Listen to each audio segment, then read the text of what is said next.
पिछले 6 साल और 8 महीने, अभी 9वां महीना चल रहा है इस सरकार को, 6 साल 9 महीने मान लेते हैं, 6 साल 9 महीने में 20 लाख करोड़ से ऊपर यह सरकार, कुछ लोग कहेंगे कमा चुकी है, कुछ लोग कहेंगे लूट चुकी है, एक्साइज ड्यूटी पेट्रोल और डीजल पर लगा 20 लाख करोड़ से ज्यादा ये अर्जित कर चुके हैं। मई 2014 में जब डॉक्टर मनमोहन सिंह की यूपीए सरकार चुनाव हारी, तब अंतर्राष्ट्रीय मूल्य क्रूड ऑयल का $108 प्रति बैरल था। तब पेट्रोल की कीमत, दिल्ली की बात कर लेते हैं, दिल्ली में पेट्रोल की कीमत 71 रुपए 51 पैसे पर लीटर थी और डीजल की कीमत 57 रुपए 28 पैसे पर लीटर थी। याद रखिए, क्रूड ऑयल की कीमत अंतर्राष्ट्रीय $108 पर बैरल जब थी, तब पेट्रोल 71 रुपए 51 पैसे पर लीटर पर दिल्ली में बिकता था और डीजल 57 रुपए 28 पैसे प्रति लीटर दिल्ली में बिकता था। फरवरी 1, 2021 पे आ जाते हैं। अब जब अंतर्राष्ट्रीय मूल्य $54.41 है, आधा, और दिल्ली में पेट्रोल आज 89 रुपीज 29 पैसे पर लीटर मिल रहा है, 90 रुपए पर लीटर से थोड़ा सा कम, और डीजल 79 रुपीज 70 पैसा, 80 रुपए से थोड़ा सा कम। अंतर्राष्ट्रीय मूल्य आधे हो गए, पेट्रोल और डीजल की कीमत इतनी बढ़ गई, बेतहाशा बढ़ गई, 46 दिनों में 19 बार बढ़ी। पिछले 6 साल 8 महीने में जो मोदी टैक्स, जिसको मैं कहना चाहूंगा, जो एडिशनल एक्साइज केंद्र सरकार ने लगाई पेट्रोल और डीजल पर, पेट्रोल पर 23 रुपए 78 पैसे प्रति लीटर बढ़ी और डीजल पर 28 रुपए 37 पैसे प्रति लीटर बढ़ी। यह मोदी टैक्स है। मतलब डीजल पर 820% और पेट्रोल पर 258%। ये चौंका देने वाला आंकड़ा है। अब आपको समझ में आ रहा होगा कि ये रोज हर 10 दिन में, हर 15 दिन में नई नई भावनाओं को लेकर, नई नई विवादों को लेकर आपके सामने क्यों आते हैं? क्योंकि वो नहीं चाहते कि हम और आप भौंचक्के रह जाएं, हैरान रह जाएं इस आंकड़े को देखकर। 820% आपने डीजल पर मोदी टैक्स बढ़ाया, 258% पेट्रोल पर आपने मोदी टैक्स बढ़ाया। अंतर्राष्ट्रीय मूल्य आधा हो गया, लेकिन आप देखिए, आपकी और मेरी जेब से पेट्रोल और डीजल, उसमें कोई फर्क नहीं पड़ता कि मेरा मजहब क्या है, मेरी जाति क्या है, मेरी भाषा क्या है, मेरा जेंडर क्या है, मैं गांव से आता हूं या मैं शहर से आता हूं, हम सब पर ये सफरिंग, ये परेशानी हम सबके लिए एक है। इसलिए मैं कहता हूं ये एक ऐसी भावना है जो हम सबको एक कर देती है। तो 20 लाख करोड़, पहले भी इस मंच से मेरे वरिष्ठ सहयोगी अजय माकन जी ने यह प्रश्न पूछा था, ये 20 लाख करोड़ गया कहां? इसका प्रभाव किसी भी क्षेत्र में, एमएसएमईज में, कृषि सेक्टर में, रक्षा क्षेत्र में कहीं दिखता हो तो बताइए। मेरी और आपकी जेब से पैसा ज्यादा जा रहा है, मेरी और आपकी जेब में पैसा कम आ रहा है, और चारों तरफ जो सरकार जहां दिखती है, वहां सरकार का एक भयावह रूप तो दिखता है, लेकिन सरकार कुछ अच्छा करते हुए किसी के लिए नहीं दिख रही। क्या इसको हम आपराधिक षड्यंत्र कहें सरकार का, कि सिर्फ कुछ चुनिंदा उद्योगपतियों के लिए आप सरकार में आए हैं, उनके लिए आप काम कर रहे हैं, आपकी और कोई चिंता आपको नहीं है, न किसान की, न नौजवान की, न सरहद पे जवान की, न महिला सुरक्षा के विषय में आप चिंतित दिख रहे हो। आप कहीं भी, कोई भी, आपके माथे पर चिंता की लकीरें नहीं दिख रही। आखिर ऐसा क्यों है? हम यह मांग करते हैं कि ये जो मोदी टैक्स है, जो एक्साइज ड्यूटी आपने बढ़ाई है पिछले 6 साल 8 महीने में, कम से कम आप उसको वापस कर दीजिए। उसको अगर आप वापस करेंगे तो आज की तारीख में दिल्ली में पेट्रोल 61 रुपए 92 पैसे प्रति लीटर पर आ जाएगा। आज की तारीख में दिल्ली में डीजल 47 रुपए 51 पैसे प्रति लीटर पर आ जाएगा। क्या यह राहत हर व्यक्ति को, हर हिंदुस्तानी को नहीं देनी चाहिए? हम इनकार करते हैं आपकी ये भावनाओं का जो आप खेल खेलते हैं, हम इसमें शामिल नहीं होना चाहते। हिंदुस्तान उसमें शामिल नहीं होगा, हिंदुस्तान इसको रिजेक्ट करता है। ये जो आप रोज नए विवाद पैदा करते हैं, इन विवादों से हिंदुस्तान का एक एक हिंदुस्तानी का कोई लेना देना नहीं। आइए मूल बात करें, असली मुद्दों पर बात करें। असली मुद्दा है मेरी जेब से मैं पेट्रोल और डीजल के पैसे ज्यादा क्यों दे रहा हूं। कल मेरी एक सहयोगी ने एलपीजी के भी विषय में बात की। ये तमाम मुद्दे ऐसे हैं जो हमारे घर की व्यवस्था, अर्थव्यवस्था को चौपट कर रहे हैं। हर हिंदुस्तानी ये मांग करता है, ये हमारा हक है, ये राहत हमारा हक है। सरकार साबित करे ये राहत हमें देकर कि ये सरकार हम सबके लिए है, हर हिंदुस्तानी के लिए है, केवल हम दो और हमारे दो के लिए नहीं है। We have been very clear, हम बहुत स्पष्ट तौर पे कह चुके हैं। दूसरी बार इसी मंच से दोहरा भी रहे हैं कि आप जो आपने ये एडिशनल एक्साइज लगाई है, आप इसको कम करिए। उसी में अगर आप 61 रुपए पे पेट्रोल को ले आएंगे तो इसमें क्या बुराई है?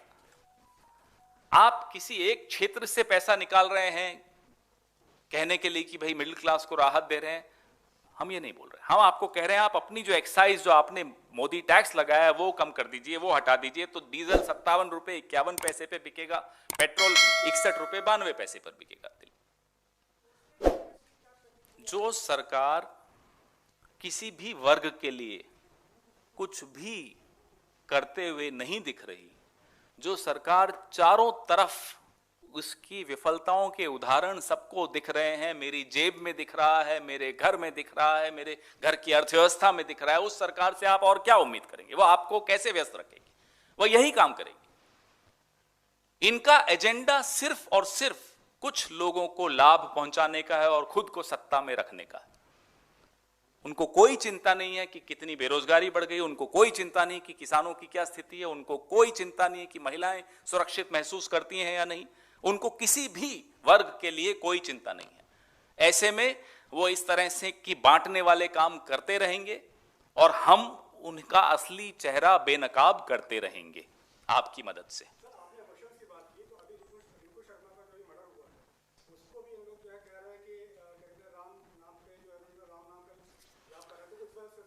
जैसा मैंने आपको कहा, समाज में कोई घटना, दुर्घटना कुछ भी हो, उसमें कानून सबके लिए एक है, था और रहेगा। किसी भी उदाहरण को इस्तेमाल करके आप इन मुद्दों से ध्यान न हटाएं तो अच्छा होगा। जो मुद्दे मेरी और आपकी रोजमर्रा की जिंदगी, जीविका से जुड़े हुए मुद्दे हों। आज जब आप महीने के अंत में अपना हिसाब करते हैं तो आपने पेट्रोल, डीजल और एलपीजी गैस पर कितना खर्च किया, उसकी तुलना कीजिए कि आज से 1 साल पहले कितना करते थे, 2 साल पहले कितना करते थे। आपको समझ में आएगा कि आपकी घर की अर्थव्यवस्था चौपट होने की दिशा में अग्रसर है। क्या यह प्रश्न महत्वपूर्ण नहीं है? क्या मोदी जी को इस तरफ ध्यान नहीं देना चाहिए? क्या ये शोभा देता है इन सरकारों को और इनके पिट्ठू मीडिया को, जो काफी हद तक अब शांत हो रहा है आप लोगों की वजह से? आप अच्छा काम कर रहे हैं। क्या उनको शोभा देता है कि इस तरह की मैन्युफैक्चर्ड कंट्रोवर्सीज में लोगों को व्यस्त रखें? I will come to that.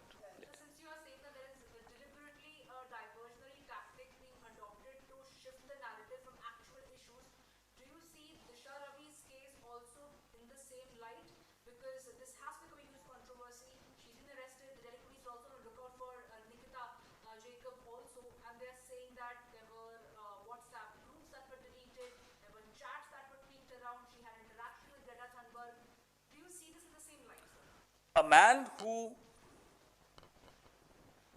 thinks he is a Superman, who has 303 seats under his belt, who wants an image about himself of being a rock star across the world wherever he goes, is scared of a 21-year-old. Now that's the truth about the man. How does India interpret this truth? I leave it to you and your wisdom. Can the great Indian democracy, with all its institutional wisdom, get shaken up by a 21-year-old activist? I want to ask. It's not just a government which distracts. It is a government which is afraid, and we know why it's afraid. This government is afraid because they know they've done nothing for no one. They know the construct on which they stand and seek applause from all of us is a very fragile construct. It's a construct which has Mr. Modi's ego in it and nothing else. And ego is always very, very fragile. That's the truth of this regime.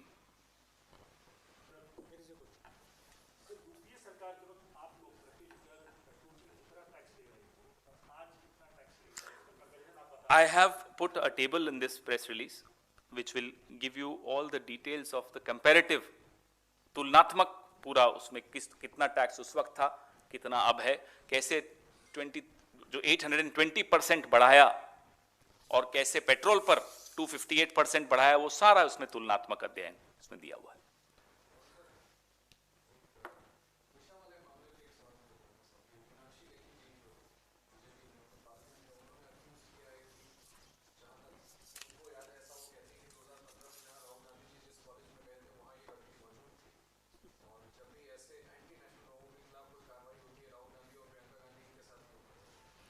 मैं जब vote देने गया था 2014 में तो मीनाक्षी लेखी भी उसी booth में मौजूद थी. इसका अर्थ क्या हुआ? जो मैं सांस लेता हूं यही इसी ऑक्सीजन को मोदी जी भी ले रहे होंगे यहीं आसपास कहीं. उम्मीद करता हूं इसी ऑक्सीजन को लेते होंगे, हो सकता है बाहर से लाते हों. क्या किस तरह की क्या क्या लॉजिक है? ये तर्क क्या है? हम सब एक संविधान से बंधे हैं. ये संविधान हमें प्रोटेस्ट करने का अधिकार देता है. इसी अधिकार का उपयोग करते हुए इन्हीं के नेता, सच या झूठ मैं नहीं जानता, कई लोग आकर बोलते थे कि हमने इमरजेंसी का विरोध किया और देखो हमने संघर्ष किया, हम जेल में रहे. असलियत तो हमें मालूम है कि कैसे उस वक्त के संघ प्रमुख ने पत्र लिखे थे इंदिरा जी को. उस वक्त भी माफीनामे ही लिखे थे. तो आप प्रोटेस्ट करें या आप चुपचाप पर्दे के पीछे से अन्ना आंदोलन करवाएं, तो आप तो देश के लिए कर रहे हैं. क्या हुआ लोकपाल का बताइए? कितने केस गए लोकपाल में? किसी ने सुना है कुछ? मैंने तो कोई स्टोरी नहीं देखी किसी मीडिया में. कहां है वो लोकपाल? कहां है विनोद राय? कहां है 2G? कहां है कॉमनवेल्थ गेम्स? ये जो फेक कंट्रोवर्सीज का मैं बार बार जिक्र करता हूं, ये तब से शुरू हुआ था.